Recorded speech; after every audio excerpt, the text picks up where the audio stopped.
Sean's having shisha, like a weird dude. Like Sean, mate, people who don't know who's Shawn. Mate, Shawn Redhage, big American, big guy from Nebraska, like big fella. But that was the hilarious thing. Like Sean was like, he drinks ciders when we go out. Like he'd have like 2 or 3, and then like he'd be drunk like straight away. But this guy was like, and it was stupid. Like we were on scooters and everything. Like I was like, why did they send us to Bali of all things? Like it's West Coast would never get that across the line. No, and it was like, so we got on, but I remember like we went on like scooters for a bit, and then we got back to the hotel. There was like a snake going into the room, into the complex. Yeah, real snake.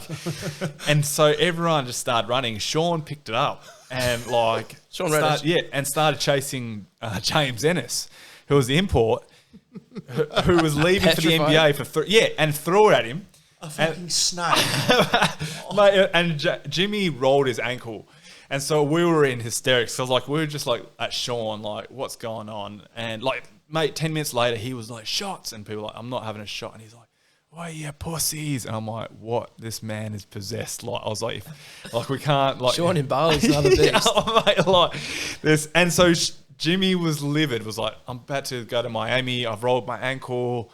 And I'm like, man, like this is maybe. He rolled his ankle getting away from a snake thrown by Shawn Redhage. So, is that correct? Yeah, correct. So it was unreal. And so then that actually was like the motivating factor. We signed Nate Jaiwai 2 years later. And that trip went across the league. And so they're like, was it true you guys went to Bali? And so, and the Wildcats ball, which is like this big thing, they were like, the only way you can go to Bali is if you do a week full of dance rehearsals. So our MVP night is like the biggest night in the Wildcats calendar. Like it's more important than championship. Like they literally, the players do a players review, like footy show style, but like, and then it's on steroids. And they literally, you do so much choreography. Is this not publicised? I've never heard of this in my life. They keep it. Like the corporates do it well, but they never publicise much, and they make guys like dress up in like they do like video skits, and they're kept under wraps. Yeah. Like you'd be hard pressed to find one. Who's there? Like all fans and corporates, like corporates. Yeah. So it's like $1,500. The tickets are pricey. Mate, so $400 now. Wow, yeah. It's a joke, and it's done well. Like, I think I'm going to be banned from now on. But why? We'll get to that. But, so they literally. I feel like I'll just let you talk, mate. The story they said, oh, we'll pick you up and we'll take you straight to the studios to do dance rehearsals. That was the one option for Dawn going to Bali, and they literally picked us up.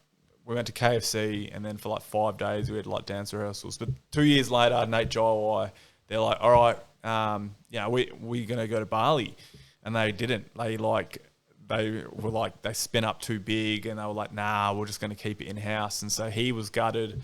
But then, so it was like the myth. It was like it was like the... Never happened again. And then after that, I was like, with kids and anyway, Mad Mondays is like our one time to be a moment to shine. And then... tell me why you're banned from this ball. Don't. No, so this year, obviously with COVID, they didn't do any reviews. So they didn't do any dances. Right. No, like they did a couple of player reviews, so they were like, and the player reviews, dances are like the biggest part. Like they honestly, it's a joke, in a good way. Yep. So they go, all right, this year we'll bring back like a bunch of the players, panel discussion, veterans. And they brought up all the videos of our previous dances and previous skits, and they were like going to talk about them. And so it was like literally Brad Robbins, maybe Cameron Toe, myself, Damo, Shawn, and then a couple of players, current players. And so they're like asking things, and they're like doing the videos, and I was like well cut. Like I was like, yeah, I'm definitely like feeling couple of good. whippersnappers. Yeah, absolutely. And anyway, I was like, this is so boring. Like no one is enjoying us like just talk like this. So like my first line, like they were talking about, Damo was like doing, like he was being real proper, and I was like, and I thought I was really disappointed because that's a guy that like me and him have a lot of banter. So I was like, why is he like this? Like, what's he trying to sell? Like, is he trying to houses network? Yeah, right. He's selling 8 things. And what's then his agenda? So then houses. So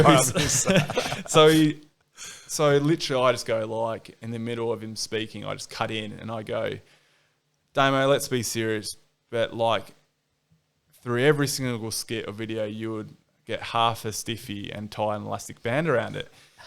And then they just stopped. Like, they stopped. Crickets? And no. The whole crowd lost it. Like, and everyone's like, good. No, and so then I was like... Lost it in a good way or a bad way? No, they loved it. Okay, of course and I knew, because I knew that group. Like, every single Wildcats ball, you would have been there. Oh, yeah. Like, I used to, at the end, I'd be the DJ. Like, so I was like... I actually thought there'd be times where I'd get called into the office after the season and I'd say, Greg, we're letting you go because of your antics at the ball. And I'd go... No, I understand. Like, not because I'm a bad basketball player, because of... I accept that. Yeah. Like, I can accept that. Yeah. So, okay, so you've called Damo. You said Damo gets a little bit of a half yawn. Yeah. And so, and then every video, like, because he's renowned, he has a snail's trail. And so I was like, why do you not shave that shit? And I was heaping it. But the whole time I'm thinking Damo's going to jump in, and he wouldn't. And then... I was still like, what's your agenda? And then he was like, actually, everyone's like, what? I've never seen Damo not speak. And I'm like, yeah, I don't know. Like, but I was on fire. And so I saw our CEO like months. And like, I was avoiding all Wildcat stuff. Like, someone's like, really? Stiffy? Like, I was like, yeah, inappropriate. People still say that? Maybe not the first thing that you say, but... So what was Damo's angle? Is he coaching now? No. He's mate. He's this just after wheels he and deals. retired? Yeah. It was after he retired. I don't know. I don't know whether he Trying to be wasn't drunk. I wedding was done. celebrant or Like, something. yeah, he was. Yeah, it's still. But his angle is he's going to be asked to speak plenty more times, and I'll never be asked. I'll be like. Only asked if You've just blinded like up. at the pre like function that like Wildcat like supporters do for themselves. Yeah, I love that. I so love that. Don't mind it. Especially if Damo's going to get paid for it as well. Yeah, exactly.